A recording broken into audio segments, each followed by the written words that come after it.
दोस्तों नमस्कार। आज हम जानेंगे कि गणेश जी ने क्यों लिया गजानन अवतार। दोस्तों, वक्रतुंड महाकाय सूर्यकोटि समप्रभा निर्विघ्नं कुरु मे देव सर्वकार्येषु सर्वदा। किसी भी कार्य को करने से पूर्व यदि गणेश जी का नाम ले लिया जाए तो वह कार्य निर्विघ्न सफल होता है। आइए जानते हैं कि आखिर क्यों गणेश जी ने गजानन अवतार लिया।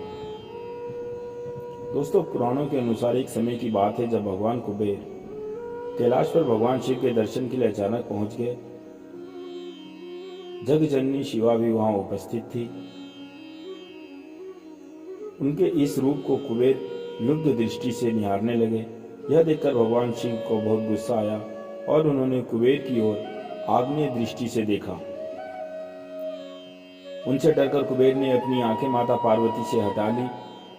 कुबेर में भगवान शिव की आग्नेय दृष्टि के कारण पैदा हुए डर से लोभासुर की उत्पत्ति हुई। जब असुर ने कुबेर से पूछा कि वह कहाँ रहेगा तो कुबेर ने उसे गुरु शुक्राचार्य के पास जाने को कहा।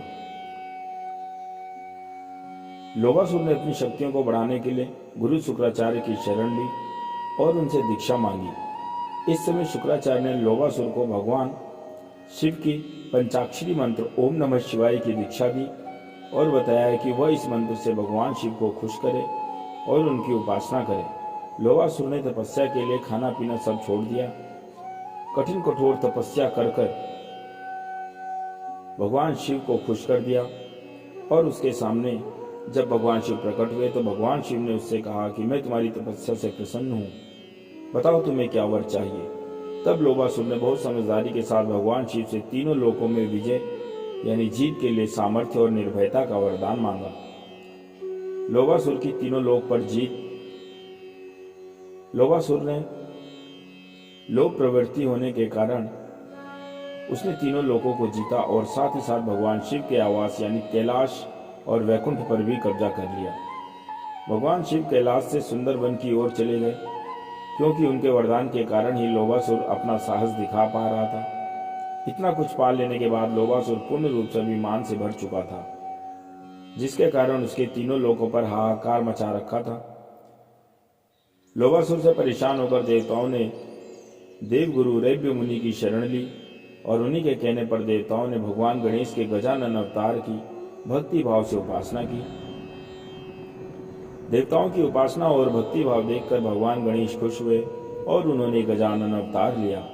भगवान शिव स्वयं लोभासुर के पास गए और उसे भगवान गणेश के गजानन अवतार के बारे में बताया। उन्होंने लोभासुर से कहा कि वह या तो खुद ही गजानन की शरण में चला जाए या फिर युद्ध के लिए तैयार हो जाए। भगवान गजानन की युद्ध की चेतावनी से पहले ही लोभासुर के गुरु शुक्राचार्य ने असुर को गजानन की शरण में जाने को कह दिया था। भगवान गणेश के गजानन अवतार ने लोभासुर से वैकुंठ और कैलाश के साथ साथ तीनों लोकों को जीत लिया। भगवान गणेश की महिमा देखने के बाद लोभासुर ने उनके चरणों में खुद को समर्पित कर दिया। भगवान गणेश के गजानन अवतार की कहानी हमें यह सिखाती है कि हमें कभी भी लोभ और माया में नहीं फंसना चाहिए, क्योंकि इसका अंत एक न एक दिन जरूर होता है। भगवान गणेश को हर पूजा की शुरुआत में इसलिए ही पूजा जाता है ताकि उनकी दृष्टि से भक्तों के समक्ष माया व लोभ का अंत हो और वह अच्छे से अपना नया जीवन शुरू कर सके। तो दोस्तों, यह कहानी आपको कैसी लगी जरूर बताइएगा और अगर वीडियो अच्छी लगती है तो इसे अपने बच्चों के साथ परिवारजनों के साथ शेयर जरूर करें और चैनल को सब्सक्राइब करें ताकि इसी प्रकार हमारी सनातन धर्म से जुड़ी कहानियाँ आप लोगों के पास पहुँचती रहे। जय श्री राम। ओम नमः शिवाय। जय साईं राम।